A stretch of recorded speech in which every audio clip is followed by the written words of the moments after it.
மதுரை மாவட்டம் மேலூர் அருகே அரிட்டாப்பட்டி சுற்றுப்பகுதிகளில் டங்ஸ்டன் சுரங்கம் அமைக்க எதிர்ப்புகள் எழுந்துள்ள நிலையில் சுரங்கம் தோண்டுவதற்காக குறியீடுகள் போடும் பணிகள் நடைபெறுவதாக கிராம மக்கள் அச்சம் தெரிவித்துள்ளனர்.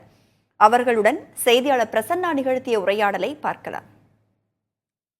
தமிழகத்தின் முதல் பல்லுயிர் பாரம்பரிய தலமான மதுரை மாவட்டம் அரிட்டாப்பட்டியில் கனிம சுரங்கங்கள் எடுப்பதற்கு 48 கிராம மக்கள் தொடர்ச்சியாக போராடி வரக்கூடிய சூழலில் வனத்துறை சார்பாக ஊருடைய எல்லை பகுதிகளில் பாறைகளில் ஒளிப்பதிவாளர் லக்ஷ்மணன் காட்சிப்படுத்திக் கொண்டிருக்கக்கூடிய இதே மாதிரியான குறியீடுக்கு உண்டான வரைபடங்களை வரைந்து வருகிறார்கள். இது இந்த கிராம மக்களிடையே மிகுந்த ஒரு அச்சத்தை ஏற்படுத்துகிறது. கிட்டத்தட்ட ஒரு 5-6 வருடங்களுக்கு முன்பு இங்கே கனிமம் இருக்கிறது என்பதற்குண்டான ஆய்வை மேற்கொள்ளும் பொழுது இதே மாதிரியான வரைபடத்தை தான் வரைந்து சென்றார்கள் என்கின்ற விஷயத்தை கூறும் இந்த கிராம மக்கள் தற்பொழுது ஊரோட அனைத்து பகுதிகளும் இதே மாதிரியான குறியீடை வரைவதற்கு மிகுந்த அச்சமடைந்திருக்கிறார்கள்.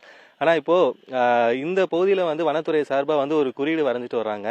இது இந்த கிராம மக்களிடையே எவ்வளவு தூரம் ஒரு அச்சத்தை ஏற்படுத்துது? ஏன்னா ஏற்கனவே இந்த மாதிரி 6 வருஷத்துக்கு முன்னாடி நடந்ததுனால இதே குறியீடு தான் பண்ணாங்க. இப்போ இவங்க எங்கிட்ட எதுவுமே சொல்ல கிடையாது.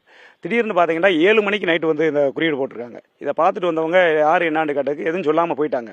வனத்துறையில் வரல, தனியார் 2 பேர் மார்க் போட்டிருக்காங்க. இது எப்படின்னு பார்த்தீங்கன்னா அந்த எப்படி ஆய்வு பண்ணாங்களோ அதே மாதிரி இந்த குறியீடு பண்ணியிருக்காங்க. இதில் என்ன எங்களுக்கு ஒரு அச்சம்டா, மாநில அரசாங்கம் இது வரைக்கும் எங்களுக்கு எதுவுமே தெரியாதுன்னு சொன்னாங்க. நாங்கள் மனு கொடுத்ததுலேருந்து இது வரைக்கும் எங்களுக்கு இந்த தகவலும் வரல அப்படின்னு சொன்னாங்க. மத்திய அரசு என்ன இப்போ தகவல் கொடுத்துருக்காங்கடா, மாநில அரசாங்கத்துக்கு இந்த சுரங்க டெண்டர் ஏழை விடுறது முறைப்படி நாங்கள் அறிவித்திருக்கோம்னு சொல்லியிருக்காங்க. இதில் என்ன ஒரு விஷயம்டா, மாநில அரசாங்கம் இது வரைக்கும் எங்களுக்கு தெரியவே தெரியாதுன்னு சொன்னதுனால மத்திய அரசாங்கம் இது மாநில அரசாங்கத்துக்கு எல்லாமே தெரியும்னு சொன்னதுனால எங்களுக்கு ரொம்ப மிகுந்த வருத்தமாக இருக்குது, அச்சமாகவும் இருக்குது. ஏன்னா மாநில அரசாங்கம் ஒரு கொள்கை முடிவெடுத்து இந்த பகுதியையே மதுரை மண்டலத்தையே பாதுகாக்கப்பட்ட மண்டலமாக அறிவிக்கணும். மேலூர் மத்திய அரசு இந்த டெண்டரை நிரந்தரமாக சுரங்க அமைப்பதை கைவிட வேண்டும் என்பதை தெரிவித்துக் கொள்கிறோம்.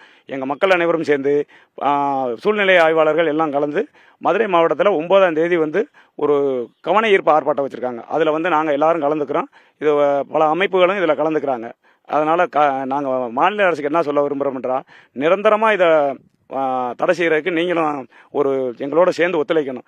மத்திய அரசு இதை அந்த டெண்டரை ஜிஓவை க்ளோஸ் பண்ணி எங்களுக்கு இந்த மக்களுக்கு நிரந்தர வாழ்வாதாரத்தை ஏற்படுத்தி கொடுக்கணும். மாவட்ட நிர்வாகம் சார்பாக மேற்கண்ட கிராமங்களில் எந்த விதமான பணிகளை மேற்கொண்டாலும் முறையாக ஒரு அறிவிப்பை மக்களிடையே கூற வேண்டும் என்கின்ற விஷயத்தை இந்த மக்கள் கோரிக்கை விடுத்திருக்கிறார்கள். புதிய தலைமுறைக்காக ஒளிப்பதிவாளர் லக்ஷ்மணுடன் செய்தியாளர் பிரசன்ன வெங்கடேஷ்.